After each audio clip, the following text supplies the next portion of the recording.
Tabii öncelikle 27. yıl dönümünde uluslararası komploda güneşimizi karartamazsınız eylemleriyle Önder Apo'nun etrafında kenetlenen tüm şehitleri saygı ve minnetle anarken Önder Apo'nun direnişi ve halkımızın kahramanca direnişiyle görkemli büyük bir 27 yıllık destansı mücadele, uluslararası komployu yapan gerici güçler, uluslararası sermaye ve işbirlikçileriyle birlikte tümünü lanetliyoruz öncelikle. Şimdi büyük bir ideolojik mücadele, büyük bir siyasi mücadele, büyük bir politik mücadele, bir önderlik Orta Doğu'da gelişen Kürt halk önderini esir ederek, Kürt halk önderi üzerinden Türk-Kürt çatışması yaratarak, Önder Apo'yu ortada kaldırmaya çalışan hem fiziki hem hareketi tümünü ortada kaldırmaya çalışan çok büyük kapsamlı bir komploydu.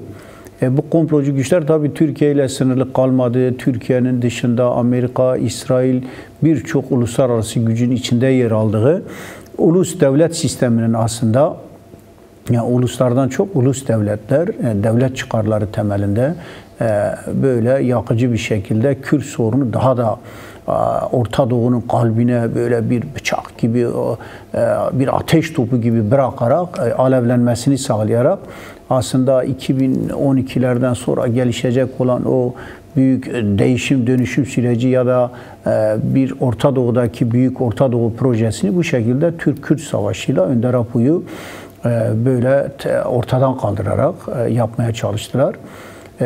Şimdi bu komplo görüldü. Bu komploya karşı başta Önder Apo'nun etrafında kenetlenen binlerce fedai gerilla, on binlerce, yüz binlerce halk, milyonlarca halk her tarafta yürüyüşe geçti. Sahiplenildi. Mesela o zaman Amerika Dışişleri Bakanı Marbury Albright'tı. Dedi ki bu kadar biz beklemiyorduk.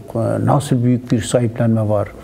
Önder Apo yakalanırsa umutsuzluğa düşecek, dağılacaklar. 6 aylık ömür biçtik.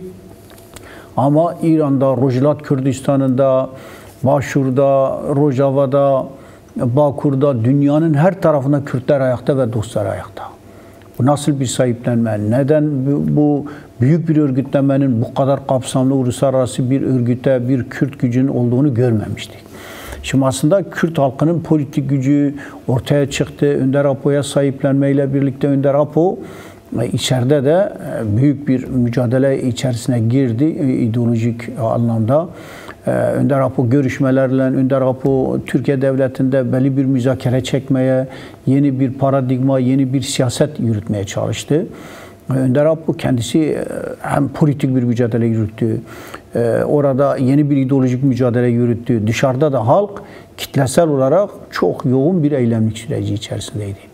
Bu eylemlik süreci tabii ta Almanya'da, Avrupa'nın her tarafında İsrail konsolosluğuna karşı, Yunanların komplodaki rolüne karşı her tarafta halkın büyük öfke ve tepkisi vardı. Onlara yöneldi. İsrailler en son işte 4 Kürt halkının evladını şehit düşürdüler. Almanya'da, Berlin'de.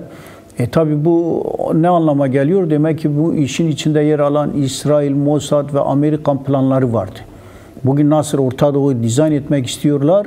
O dönemde dizaynı Kürt halk önderi üzerinden ve Kürdistan halkı üzerinden PKK'yı tasfiye ederek yapmak istedikleri proje aynısı. Hamas, Hizbullah ya da Filistin ya da değişik güçleri bahane ettiler.